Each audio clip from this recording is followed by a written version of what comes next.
The road traveled by Wizards of the Coast was a rocky one and led perilously close to the edge at some points. Speculators, ill-advised management styles, poorly received reprint strategies, and miscalculations on power level had led to serious threats to the game's future that they had worked hard to prevent, leading to actual collapse of all they had built. The Pro Tour helped, but for the game to build upon that, it needed to turn the hard-learned lessons into an improved product that would excite their customers once again. This wasn't about seeing how far they could ride this rocket before it crashed. They were trying to take it all the way to the stars. For that reason, the next era of Magic is the Age of Refinement.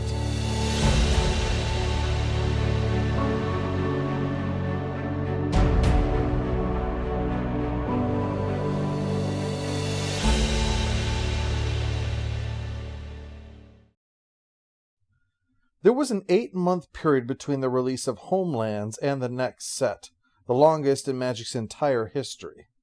The reason was because of the damage that had happened. Fallen Empires was panned for various reasons previously discussed, Homelands was a mess, and Chronicles had upset people. The next set had to really deliver. Win back the audience was something that was exciting, but without undoing all the efforts to rein in the power of the cards. This was no easy task, and what didn't help were changes that were taking place behind the scenes at Wizards. Up until now, the designers told the story of their set.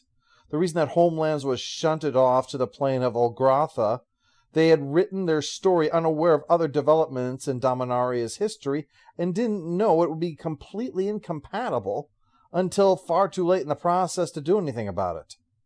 It would certainly explain the name for this new group involved. Continuity, that was in charge of handling story aspects from now on. The problem was that the next set was meant to build upon Ice Age, and someone from Continuity told the design team that in the new story, there would feature a race of sentient gorillas.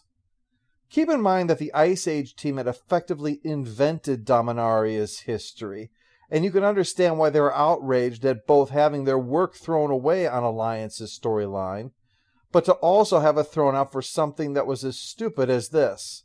In fact, they protested it by renaming the cards to have Gorilla in the titles, including Gorilla Lightning, Gorilla Savings and Loan, and Gorilla, Gorilla, Gorilla, Gorilla, Gorilla, Gorilla, Stop It.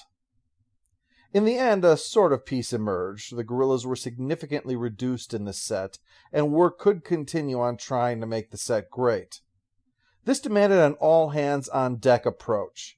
While the East Coast playtesters had designed it, all the developers that could be brought in were, including plenty of fresh faces that were going to try to make this into the ultimate set for Magic, called Alliances. One of the developers on this set was named Mark Rosewater. Now, Rosewater had dabbled with stand-up comedy and done some writing for Hollywood, most notably a small amount of work on the show Roseanne.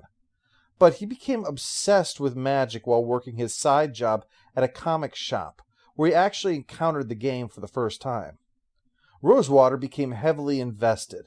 He wrote up a report on the first tournament at Gen Con and did freelance work for Magic's The Duelist, primarily a column called Magic the Puzzling, about different scenarios that challenged the reader to solve some kind of Magic game.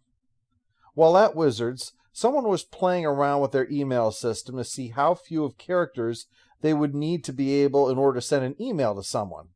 And they found out that for Rosewater, it was just the first 2 letters of both his first name and his last name. M-A-R-O. Ergo, if you wanted to send an email to Mark Rosewater, you sent it to Morrow. That soon became the name that he would be known to by the world of Magic. Alliance is largely built on what Ice Age had done, but one of the new card ideas was a cycle of what were nicknamed pitch cards. These were spells with extremely high mana costs, completely overcosted for what they did. But they could be cast by instead removing a card from your hand of the same color from the game, and then you could play it for free. The blue one was a counterspell, and Morrow was the one who immediately recognized that this was going to be significant. He knew that this was going to probably wind up being the face of the set, the same way that Jester's cap had been for Ice Age. And he kept saying that they really needed to have some great name to reflect this card because everyone was going to be talking about it. Except no one had anything that they really liked, that really seemed to hit it, until finally Morrow himself came up with the name. Force of Will. You were stopping the opponent from doing something with no mana left, just your own sheer determination to stop them. Sure enough, Force of Will has gone on to be the most significant and famous card from the set, and is very probably the most important non-basic card in the entire game. The reason I say that is because in old formats that continue to have new cards interacting with ancient ones that many might have forgotten about, we can wind up with entirely new degenerate combos. But Force of Will is there to keep them in check. Remember how I said that only 4 cards have been banned in Vintage for power and all have since been removed? You can probably thank Force of Will for that. Many, many bannings have likely been prevented solely because Force of Will exists as a sort of safety valve on the game to keep them from crossing the line from powerful to unstoppable. There were other exciting cards in the set, such as Kildoran Outpost, a land which could make 1/1 soldiers and was central to what was called the Dude deck. Lake of the Dead, which could sack swamps to make 4 black mana, helped the growing Necro decks have more mana for all of their card draws. Thawing glaciers could fetch lands for you and was a staple of the time. It even introduced the magic punchline card Stormcrow, a 1/2 flyer for 2 mana. It was made as actually an improvement on a previous card called Vodalian Soldiers, but it wasn't enough of an improvement, and hence its relegation to joke card. But overall, Alliances was what Wizards had needed. It was a massive win for them. Players loved it. It explored new design space. It was strong, but it didn't become overpowered. Alliances was synonymous with quality Magic for years to come. It had a reputation that was only enhanced by the fact that it was the last set to be underprinted. In story terms, Alliances was set in the aftermath of the casting of the World spell, with the warming weather leading to floods and plague. Plus there was still the threat from the necromancer Lim-Dul. The way to survive, as the name suggested, was to form alliances with the various civilizations that had struggled to survive the Ice Age. Alliances was the set that won over the naysayers, providing something for everyone without tearing the game to pieces with overpowered cards. With the reputation of the game now restored, the time was approaching for the next pair of sets, ones also created by those who are outside of Scaphalias and the rest of the East Coast playtesters, but thankfully, this time by people who had actual experience with the development of the game, rather than those who were just excited at the thought of making Magic cards. As the name implies, the East Coast playtesters were not the only ones who worked on developing the original version of Magic the Gathering. Otherwise, they just would have been called the playtesters. There was another playtest group from a bridge club at Penn State. They liked the original experimental version of Magic, and Garfield had encouraged them to begin thinking about their own ideas that they could do with it. Now, they felt that the Gathering set was certainly good, but there were those overpowered cards, and they really had to go. So in their version, they replaced them with more balanced versions. These were diamonds. Like the Moxes, only they cost 2 mana, and they came into play tapped, so you couldn't use them immediately when you played them. They also expanded upon the concept of the card Demonic Tutor, the original card that could get any card and put it into your hand. Well, they made new tutors for all of the colors.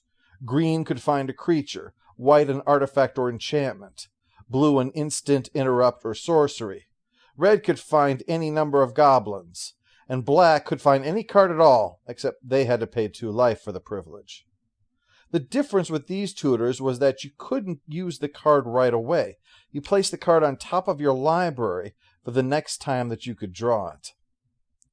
They also created a mechanic to address an annoyance that they had about a common issue with certain cards.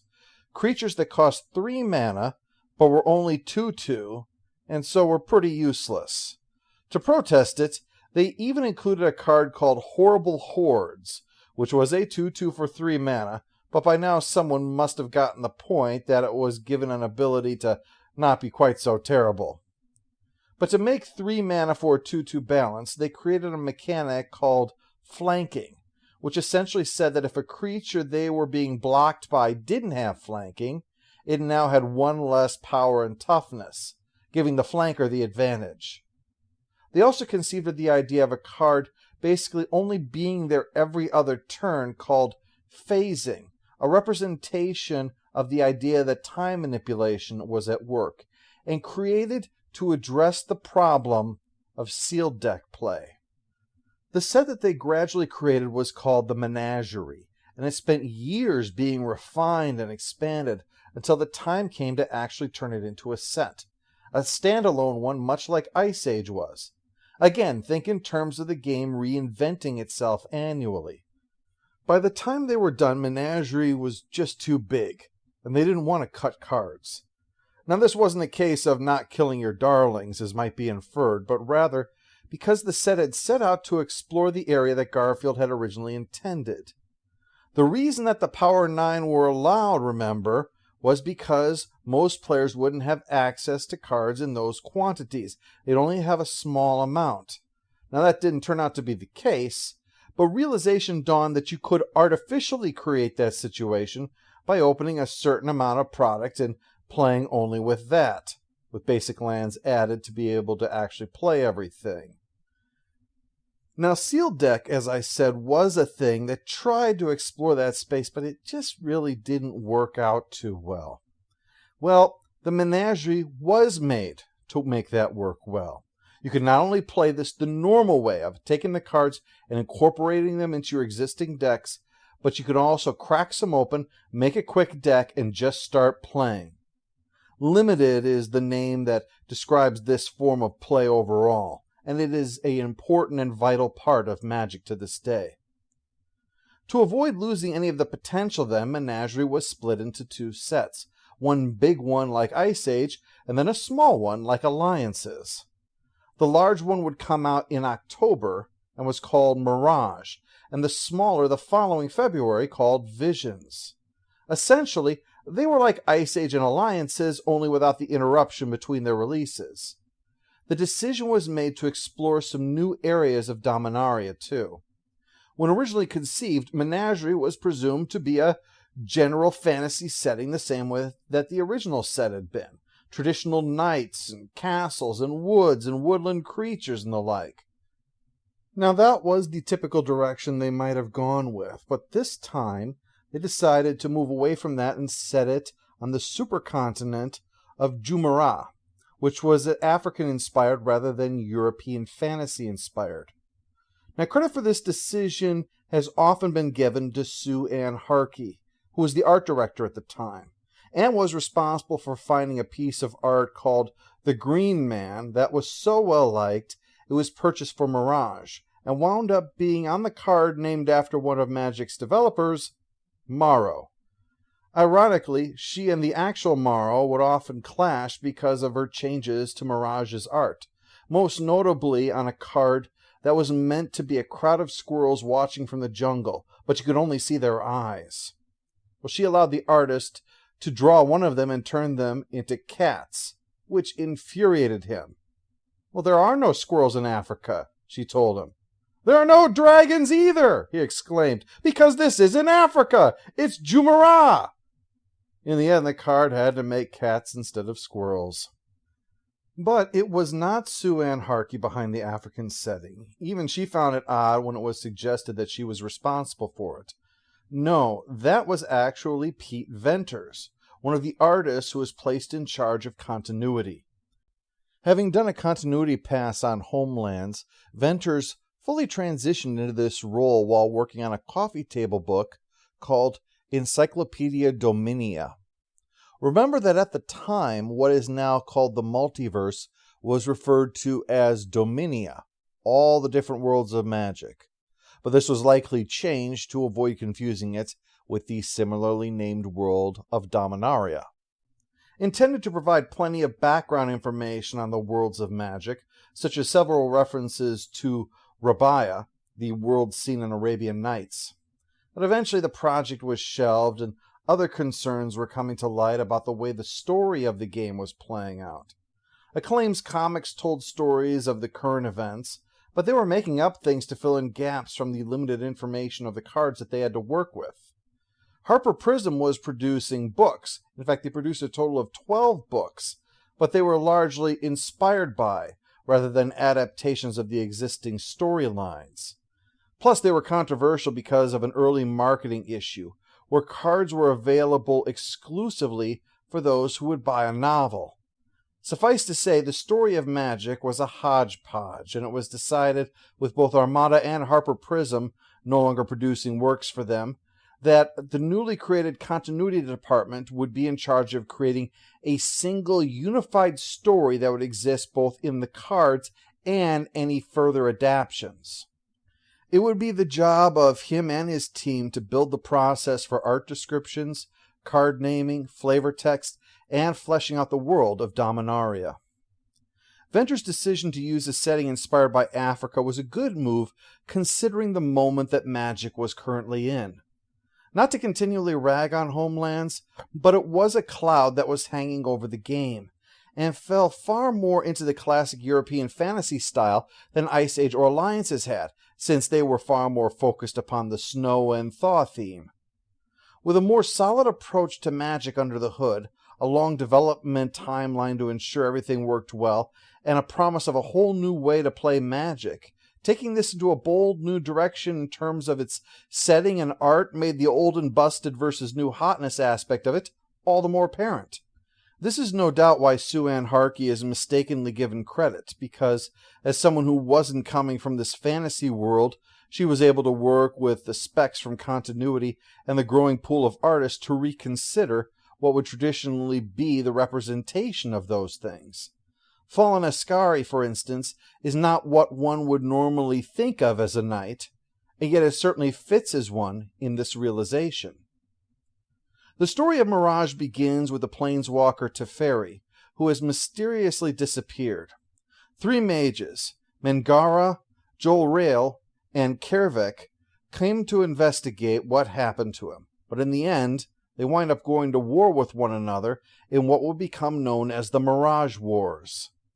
In the following set, the evil Kervik will be dealt with thanks in part to the return of Teferi, as well as the involvement of Captain Sisse and her flying ship, the Weatherlight, both of which would become even more important, considering that the story that follows is called the Weatherlight Saga.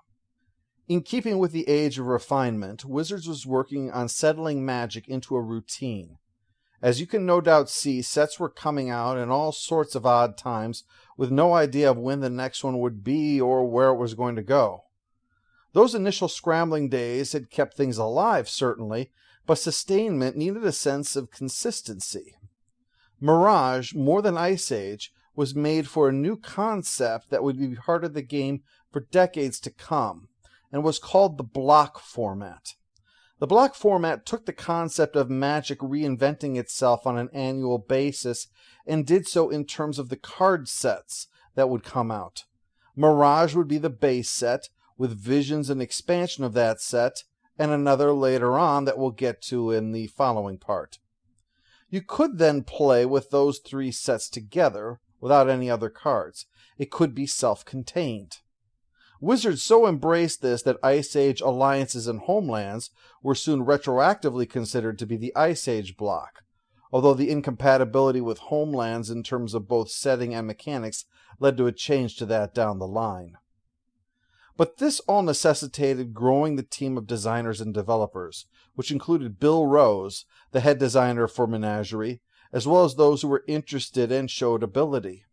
Morrow's transition from freelancer to a member of the design and development team is most notable. In fact, the 2 roles collided at one point when a collection of his Magic the Puzzling was being ready for publication at around the time final work was being done on Mirage. While continuity was in charge of what went on the cards, Members of the team were encouraged to provide input if they had any. Sometimes the name they had for the card really was the best one. But there were also things such as flavor text that needed lots of work, and any ideas were always welcome. These seemingly unimportant elements were nevertheless a benefit for the game. They provided a sense of story and lore at times. In other cases, they could inspire. Many significant characters in Magic originated merely as an accreditation or whose actions were mentioned in another card's flavor text. One of the most memorable at this time was the simplistic yet sticky one for Ice Age's Lurgoyf, which was simply, "Ach, Hans, run! It's the Lurgoyf!" Despite being unimportant flavor text, this inspired a card called Ach, Hans, Run, further flavor text on a Lurgoyf-like character named Hans, and even the character whose last words are spoken were given their own card. So throwing in good possible flavor text was encouraged. And while waiting around, Morrow started writing some flavor texts, inspired by such things like the beautiful work of art done for pacifism, of a clear bad guy enraptured by a Disney-like setting. One particular piece of artwork was just so amusing to the punch-drunk writer that he just had to write down what passed through his head. For some reason, he found this image to be hilarious, and his flavor text, which wound up being put on the actual card, got straight to the point. "Sorry I burned down your village. Here's some gold." While not inspirational in its own right, it did wind up being one of the more popular flavor texts in the game. But where Morrow's hand would be most notable would be on the following set, Visions. He'd be given his job in R&D by Joel Mick, head of design and development. He was part of the bridge club that had created Menagerie, so he had a bit of a soft spot for the two sets. He'd given Morrow his job after asking him to bring in a deck to see his approach to the game. Morrow's deck, which he named Edgar, was a reflection of its creator, a hodgepodge of weirdness with a method to its madness, which managed to actually defeat Mick despite him not even being able to figure out what the deck was supposed to be doing. Morrow pushed the envelope more than the more conservative developers. He was quite clearly more suited to design rather than development. So when Visions was demonstrating a power level problem, being not powerful enough, Mick really wanted them to give greater emphasis to Morrow's ideas. So as a result, Visions was an even stronger set than Mirage had been, most notably with the commons, which were typically rather mediocre. Visions would soon have a reputation much like Alliance's, strong, but not crazy unbalanced.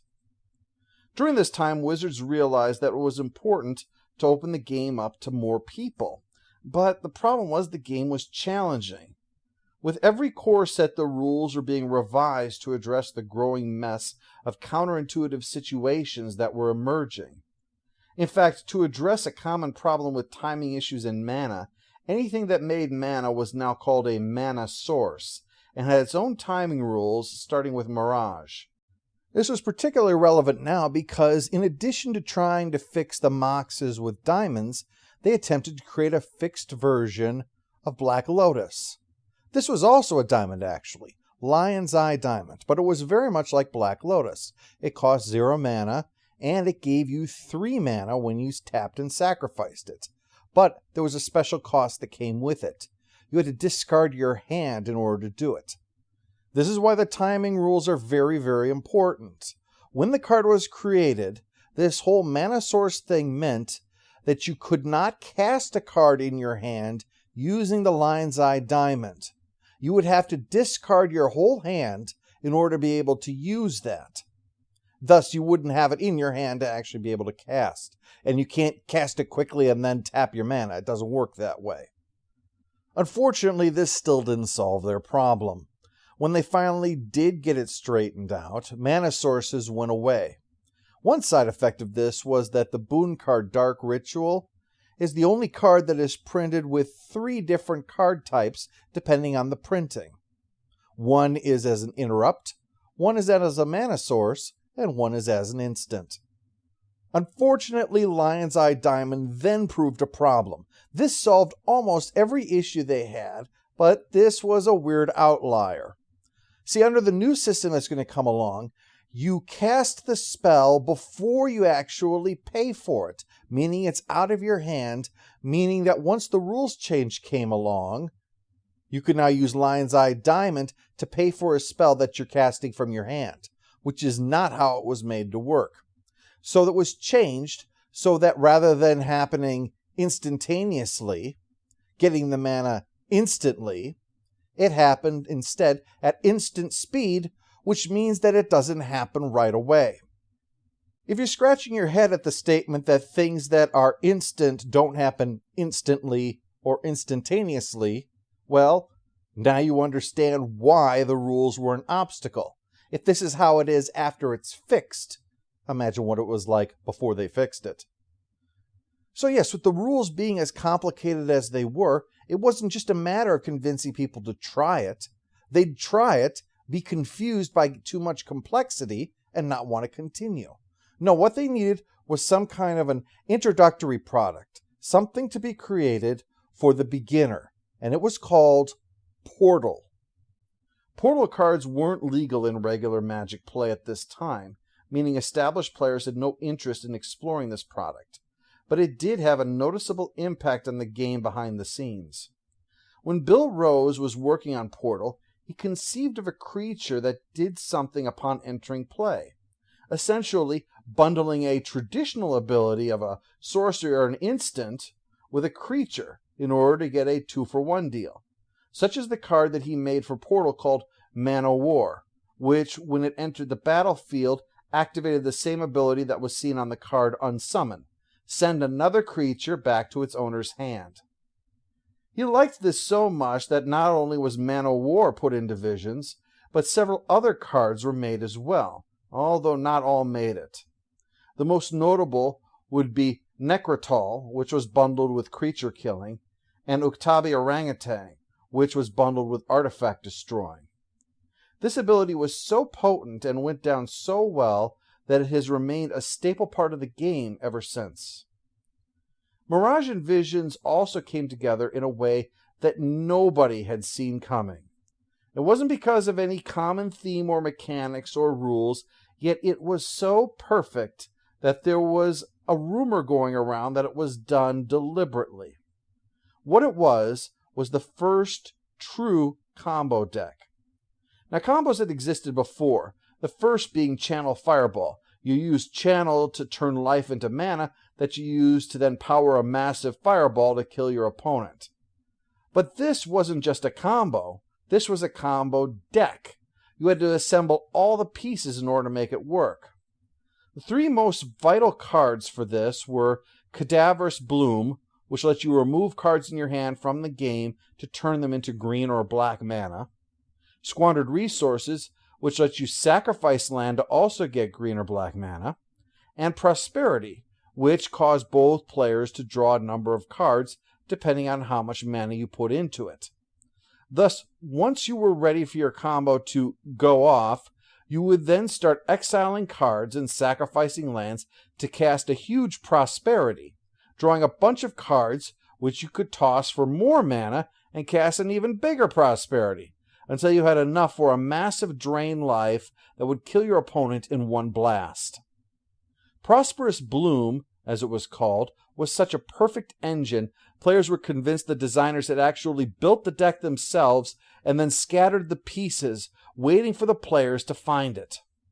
In reality, 3 different people designed those 3 core cards, just to fill in holes in the sets, and it was just serendipity that they happened to all come together. 4th edition by now had been the longest base set of the game. The previous versions had all come out within months of each other, while it had been out there for 2 years, thanks in part to its larger print run. But 2 years after its release, and 1 month after the release of Visions, 5th edition came out. 5th edition was replacing both 4th edition and Chronicles, actually, and as a result, it was the largest core set to date, 429 cards plus basic lands. It was evident that it was drawing from both card pools by the fact that it had cards like the Urza lands or City of Brass taken from Chronicles, and now including those in the core set. 5th edition also showcased new art, but it was packaged with a bitter experience. In the beginning, the desperate Wizards of the Coast had made deals with the artists to ensure that they would get royalties. "I want to make sure the artists that were there for us at the beginning get royalties for life," Atkinson was reported to have said. This can be seen on the early cards where each has a copyright listing the artist, not Wizards of the Coast. But with the popularity of the game and the growing middle management at Wizards, Atkinson was getting report after report from his bean counters that these artists, in some cases, had six-figure incomes from their royalties. For the long-term health of the company, they were telling him, the artists needed to turn over the rights to those images to Wizards, or else they needed to stop using that art. Atkinson was stuck in the middle, torn between a feeling like he was betraying those who had helped his company when it needed them, and that it was an obstacle to keeping Wizards in business. It wasn't helped that, unlike the previous any warm body staffing approach, these new staffers were not gamers. They saw Magic the Gathering as a product. When told that it was debatable whether the artwork had any influence on their success, a furious Anson Maddox spoke up. Maddox had turned the overcosted vanilla 2/3 card Heirloom Minotaur into an iconic part of the game with his beautiful artwork for it, among other gorgeous pieces for the game, I might add. He told them, try printing rules text on a t-shirt and see how many of those they sold. He spoke from experience. His Heirloom Minotaur was printed on t-shirts, even if the card wasn't worth putting in a deck. Mirfors, who had brought these artists to Magic in the first place, was enraged by this behavior, and Atkinson admitted that he wished he had resolved matters better. Sue Ann Harkey had the unfortunate job of issuing the new contracts to the artists and was on the front line of the confrontation, which quickly involved lawyers and personal attacks. Some artists wound up losing their homes over the deal. The 5th edition new art, which was portrayed as a bold updating to the more modern art style seen with Alliances, Mirage, and Visions, was being done to keep the dollars coming into Wizards from leaving. To this day, Mirfors refers to this as nothing short of greed by those who came in later, hoping that increased profits would filter to their own paychecks, even if it left the artists that helped to make the company on the streets. This situation cast a shadow over what was supposed to be something good for Magic. The new art was accompanied by new flavor text in many cases, making alternative versions of cards that might be more appealing. In other words, to give players who already had these cards a reason to buy them again. But even leaving aside the artist controversy, which thanks to timing wasn't known to much of the public, 5th edition was still contentious. While many weak cards were finally being shown the door, some were being removed for power, like Black Vice, Hypnotic Spectre, Balance, and Swords to Plowshares. And this was understandable, the writing had been on the wall for a long time for them.